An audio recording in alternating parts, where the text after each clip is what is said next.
জাতীয় নির্বাচনের আগে গণপরিষদ নির্বাচন কেন, কি কারণে চান, যৌক্তিকতা কি? প্রথমত আপনি অবগত আছেন যে এখন যে সরকার গঠিত হয়েছে, আমাদের যে সংবিধানের যে রক্ষক ছিল, যে পার্লামেন্ট কিংবা বিচার বিভাগ কিংবা জনগণ, তারা কিন্তু সংবিধানকে প্রত্যাখ্যান করেছে। এবং যখন এখানে আপনার প্রধানমন্ত্রী সহ আমাদের যে জাতীয় মসজিদের ইমাম, প্রধান বিচারপতি সবাই পালিয়ে যায়, এমন একটা অবস্থায় জাস্ট নিয়ম রক্ষার জন্য সংবিধান 106 ধারা মোতাবেক আপনার বিচার বিভাগের অনুরোধক্রমে অথবা পরামর্শক্রমে সরকারটি গঠিত হয়েছে। তো এখন গঠিত হওয়ার পর প্রথম যে কাজটি হয়েছে, একটি সংবিধান সংস্কার কমিশন গঠন করা হয়েছে। যেই সংস্কার কমিশন ইতিমধ্যেই অনেকগুলো সংস্কার প্রস্তাব দিয়েছে এবং আপনি অবগত আছেন যে 6টি কমিশন মিলে একটি জাতীয় ঐক্যমত্য কমিশনও গঠন হয়েছে। এখন আমাদের প্রশ্ন হলো যে নির্বাচন কি নতুন সংবিধানের অথবা সংশোধিত সংবিধানের আন্ডারে হবে, নাকি পুরাতন যে পতিত যেটা বাতিল হয়ে গেছে সেই সংবিধানের আন্ডারে হবে?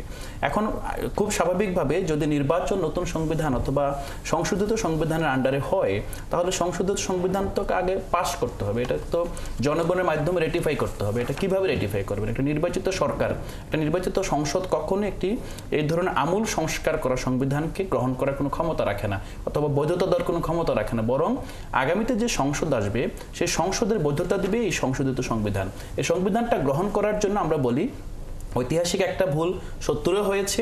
আপনি জানেন 72 যে সংবিধান হয়েছে সেটাও জাস্ট একটা তথ্য দিয়ে রাখি যে 403 জন ছিলেন তখন গণপরিষদের মেম্বার, যেই 70 নির্বাচিত 100 আপনার সামথিং এবং 300 জন ছিল প্রাদেশিক পরিষদের মেম্বার। এই 403 জনের মধ্যে 400 জন ছিলেন আওয়ামী লীগের নির্বাচিত সদস্য এবং 3 জনের মধ্যে 1 জন ছিলেন ন্যাপ সদস্য এবং 2 জন ছিলেন স্বতন্ত্র সদস্য।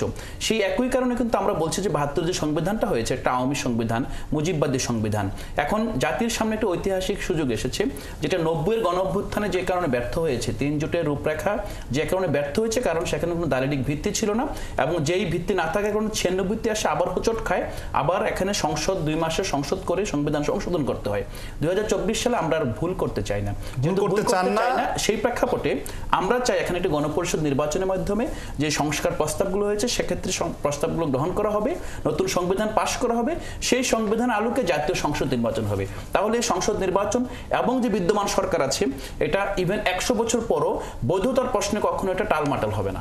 এইটা হলো আমাদের বৈধতা নিয়ে প্রশ্ন উঠবে না, যে কারণে গণপরিষদ নির্বাচন, সংবিধান সংস্কারকে টেকসই করা এখানে একটা বড় অঙ্গীকার হবে, বা অথবা এর মাধ্যমে গণপরিষদ নির্বাচনের মাধ্যমে যে প্রতিনিধিরা আসবে তারাই এইটাই কিন্তু একমাত্র পথ। আপনি পৃথিবীর বিভিন্ন দেশে দেখেন কোথাও এই ধরনের সিচুয়েশনে গণপরিষদ ছাড়া ইভেন এমন হয়েছে, এটা গতকালকের খবর, আলিরিয়াজ কিন্তু একটা ইভেন বিএনপির পক্ষ থেকেও একটা গণভোট হতে পারে সেই প্রসঙ্গে কিন্তু মোটামুটি একটা ঐক্যমত্য আসতেছে। যদি গণভোট হতে পারে তাহলে গণপরিষদ নির্বাচন কেন নয়? এটা খুবই স্বাভাবিক।